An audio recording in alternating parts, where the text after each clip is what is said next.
Hi, welcome to Supreme Court Review, where we take an in-depth dive into important Supreme Court cases. Today we're going to be talking about an absolute thriller of a case in Tinker v. Des Moines.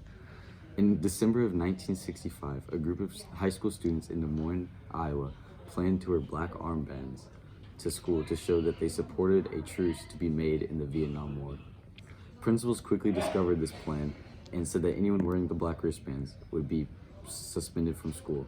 On December 16th, Mary Beth Tinker and Christopher Eckhart decided to wear the bands against the administrator's discretion and were promptly suspended.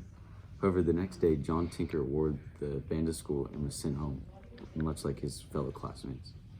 Students did not return to school until after New Year's Day, which was when they had planned to end the protest originally.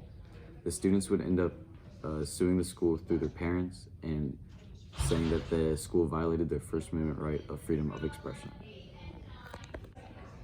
We feel as if the court did a very good job with responding to their case, and this shows how the court is very responsive to the issues going on around them, because the Vietnam War was a very big issue at this time, and there was a lot of protests going on.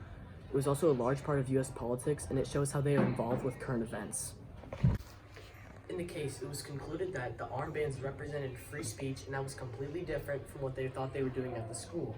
This decision said that students did not completely lose their right to freedom of speech on school property, and the school must be able to prove that the armbands interfered with the school's operation in order to justify the suspension. It seemed like the suspensions came from fear of disruption rather than any actual interference. Hey, Fortas, I disagree.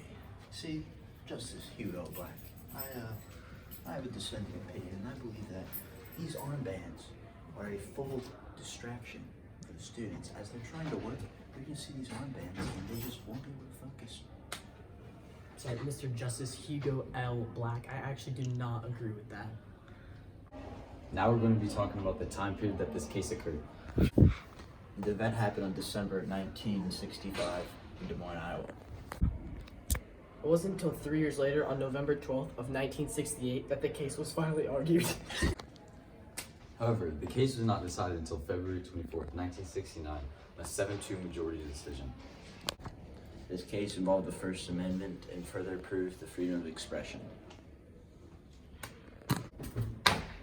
The significance of this case is that it reinforces the First Amendment freedom of expression. This case is very similar to a previous case of West Virginia v.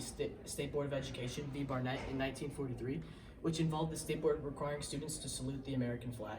Jehovah's Witnesses refused to comply and were sent home. The question that was to be answered in this case was if having to stand for the flag violated the First Amendment right of freedom of expression, just like in our case of Tinker v. Des Moines. Thanks for watching Tinker vs. Des Moines.